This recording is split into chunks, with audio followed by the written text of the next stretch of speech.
ሰላም የተወደዳችሁ የኢሪሳት ቴሌቪዥን ተከታታዮች፣ ለዛሬ ሰኔ 19 ቀን 2026 የተሰናዱ የረፋድ ዜናዎችን ወደ እናንተ ማድረስ እንጀምራለን።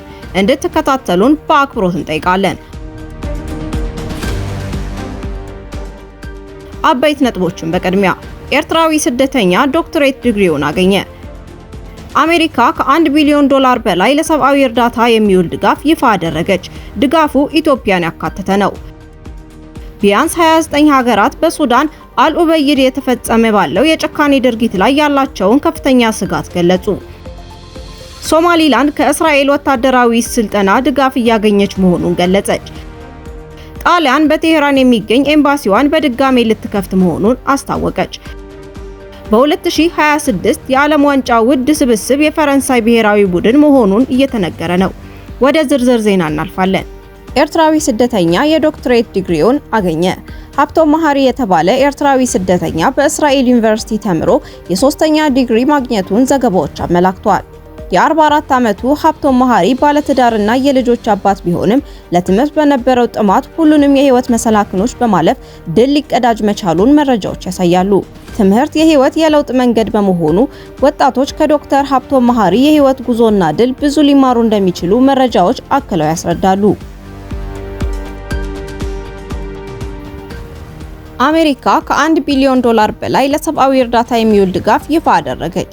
ድጋፉ ኢትዮጵያን ያካተተ ነው። አሜሪካ ለተባበሩት መንግስታት ድርጅት የህፃናት መርጃ ድርጅት ዩኒሴፍ እና ለዓለም የምግብ ፕሮግራም WFP የሚውል ከ1 ቢሊዮን ዶላር በላይ አዲስ የሰብአዊ እርዳታና የአደጋ ምላሽ ድጋፍ ማድረጓን አስታወቀች። ኢትዮጵያ ከዚህ የገንዘብ ድጋፍ ተጠቃሚ ከሚሆኑ ከ40 በላይ ሀገራት መካከል አንዷ መሆኗም ተገልጿል።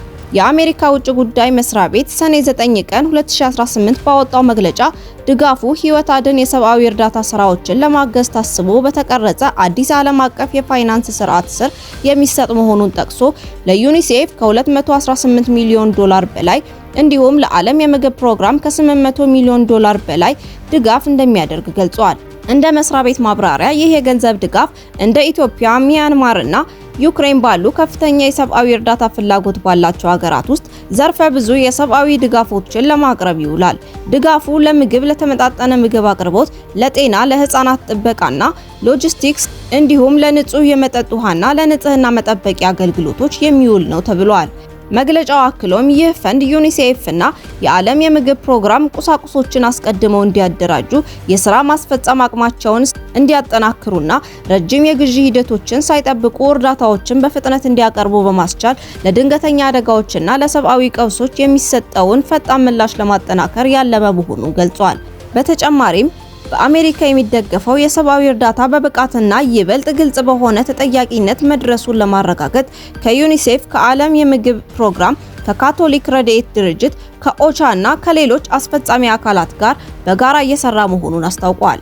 ይህ የአሜሪካ ድጋፍ የተሰማው ኢትዮጵያ በግጭት፣ በአየር ንብረት መዛባት፣ በመፈናቀልና በምግብ ዋስትና እጦት ምክንያት በሚሊዮን የሚቆጠሩ ዜጎቿ አስቸኳይ የሰብአዊ እርዳታ በሚያስፈልጋቸውና በዓለም ላይ ካሉ ከፍተኛ የሰብአዊ ቀውሶች አንዱ እየተጋፈጠች ባለችበት ወቅት ነው። በቅርቡ በመገናኛ አውታሮች ባወጣው ዘገባ ዩኒሴፍ በኢትዮጵያ የ2026 የሰብአዊ ድጋፍ 81 በመቶ የገንዘብ እጥረት ያለባት መሆኑን በመጥቀስ በሀገሪቱ እየቀጠለ ያለው ግጭት፣ መፈናቀል፣ የአየር ንብረት መዛባትና የኢኮኖሚ ጫና በህዝቡ ላይ ያለውን የሰብአዊ ቀውስ ይበልጥ እያባባሰ መሆኑን አስጠንቅቆ ነበር።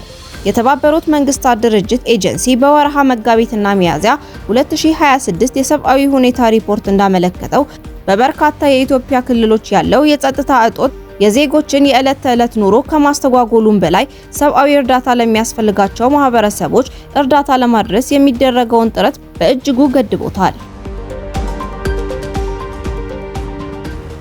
ቢያንስ 29 ሀገራት በሱዳን አልኡበይድ እየተፈጸመ ባለው የጭካኔ ድርጊት ላይ ያላቸውን ከፍተኛ ስጋት ገለጹ።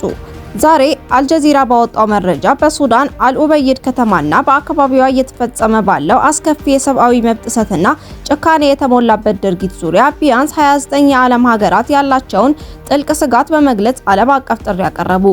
እነዚህ ሀገራት በጋራ ባወጡት መግለጫ በከተማዋ ሰላማዊ ዜጎች ላይ እየደረሰ ያለው ግድያ፣ አስገድዶ መድፈር፣ ዝርፊያና በዘፈቀደ የሚፈጸሙ ጥቃቶች እጅግ አሳሳቢ ደረጃ ላይ መድረሳቸውን ጠቁመዋል። በተለይም በሴቶች በህፃናትና ተጋላጭ በሆኑ የህብረተሰብ ክፍሎች የሚፈጸመው ግፍ በአስቸኳይ እንዲቆም ሀገራቱ አጥብቀው አሳስበዋል። 29ኙ ሀገራት ባስተላለፉት መልእክት ተፋላሚ ወገኖች ዓለም አቀፍ የሰብአዊ መብት ድንጋጌዎችን እንዲያከብሩና ሰብአዊ እርዳታ ለሚያስፈልጋቸው ዜጎች ያለምንም ገደብ እንዲደርስ መንገድ እንዲከፍቱ ጠይቀዋል። ይህ የሀገራት ጥምረት ድምጹን ማሰማቱ በሱዳን እየተካሄደ ያለው ጦርነት እያስከተለ ያለው ሰብአዊ ቀውስ በዓለም አቀፍ ማህበረሰብ ዘንድ ያገኘውን ከፍተኛ ትኩረት የሚያሳይ መሆኑ ተገልጿል። ጉዳዩን የሚከታተሉ የሰብአዊ መብት ተሟጋች ድርጅቶችም በከተማዋ እየተፈጸሙ ያሉ ወንጀሎች በገለልተኛ አካል እንዲመረመሩና ተጠያቂነት እንዲሰፍን ግፊት እያደረጉ ይገኛሉ ሲል ዘገባው ያመለክታል። ሶማሊላንድ ከእስራኤል ወታደራዊ ስልጠና ድጋፍ እያገኘች መሆኑን ገለጸች። የጦር ሰፈር ለመገንባት ከእስራኤል ጋር ድርድር ላይ እንዳልሆነች አስታውቃለች።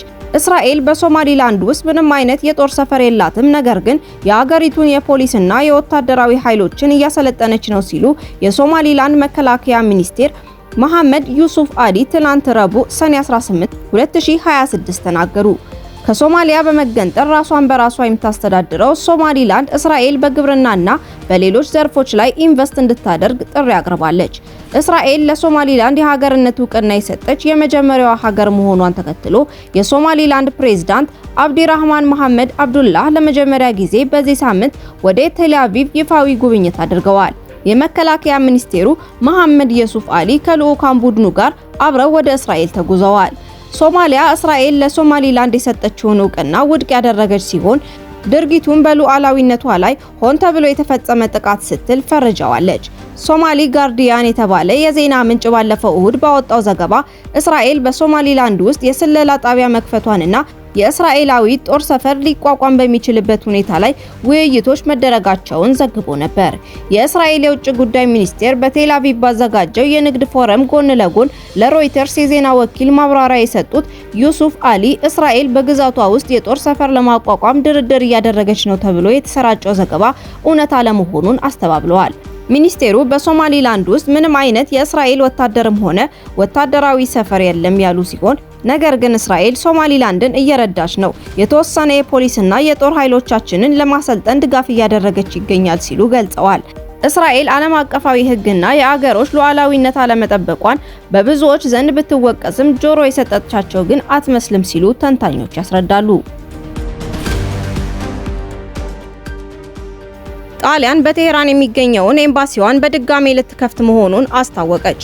ጣሊያን በኢራን ዋና ከተማ ቴህራን የሚገኘውን ኤምባሲዋን በሚመጣው አርብ በድጋሜ እንደምትከፍት የሀገሪቱ የውጭ ጉዳይ ሚኒስቴር አንቶኒዮ ታጃኒ ገለጹ። ሚኒስቴሩ ይህንን ያስታወቁት ረቡዕ ዕለት በጣሊያን ፓርላማ የጥያቄና መልስ መርሃ ግብር ላይ መሆኑን የሀገሪቱ ብሔራዊ የዜና ወኪል አንሳ እንደዘገበው ታውቋል። በቴህራን የሚገኘው ኤምባሲያችን የፊታችን አርብ ስራ ይጀምራል ሲሉ ሚኒስቴር ታጃኒ ለፓርላማ አባላቱ አረጋግጠዋል። ጣሊያን በቴህራን የሚገኘውን ዲፕሎማሲያዊ ተልዕኮዋን በጊዜያዊነት ዘግታ የቆየችው በዚህ ዓመት መጀመሪያ ላይ በመካከለኛው ምስራቅ በተፈጠረው ከፍተኛ ቀጠናዊ ውጥረትና የደህንነት ስጋት ምክንያት እንደነበር ይታወሳል። የኤምባሲው በድጋሚ መከፈት ጣሊያን በቀጠናዊ ያለውን ዲፕሎማሲያዊ ግንኙነት ለማጠናከርና ውጥረቶችን በውይይት ለመፍታት የምታደርገው ጥረት አካል ተደርጎ ተወስዷል። የውጭ ጉዳይ ሚኒስቴሩ ኤምባሲው እንዲከፈት የተወሰነበትን ዝርዝር ምክንያት ባያብራሩም ውሳኔው ሀገሪቱ በኢራን ያለውን ወቅታዊ ሁኔታ በቅርበት ለመከታተል እንደሚያግዛት ተመልክቷል ሲሉም የመካከለኛው ምስራቅ ዘገባዎች አመላክተዋል።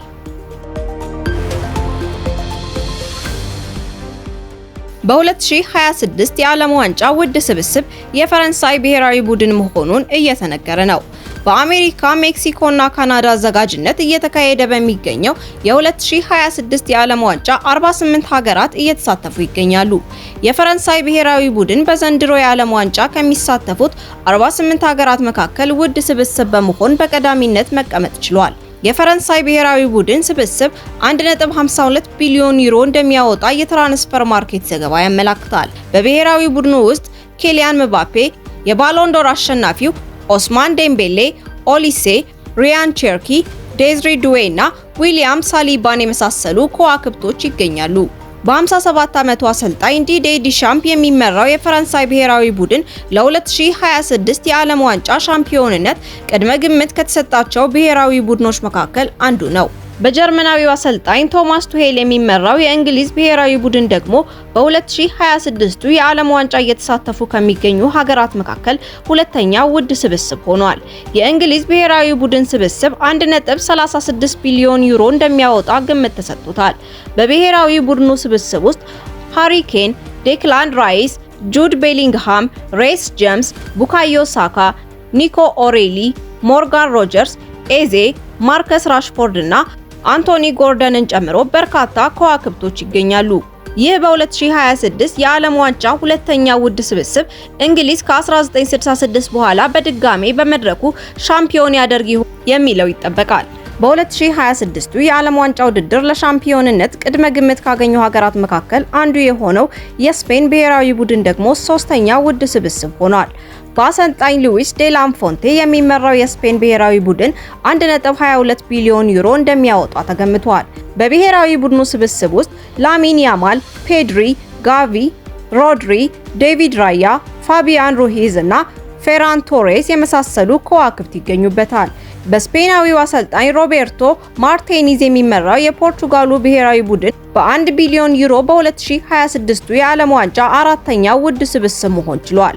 የፖርቹጋል ብሔራዊ ቡድን በስብስቡ ውስጥ የ5 ጊዜ የባሎንዶር አሸናፊው ክሪስቲያኖ ሮናልዶ፣ ብሩኖ ፈርናንዴዝ፣ ቪቲኒሃ፣ ኔቬስ፣ በርናርዶ ሲልቫና ኑኖ ሜንዴዝን ጨምሮ በርካታ ከዋክብቶችን ይዟል። በአሰልጣኝ ዩሊያን ኔግሌስማን የሚመራው የጀርመን ብሔራዊ ቡድን በ947 ሚሊዮን ዩሮ አምስተኛው ውድ ስብስብ ሆኗል።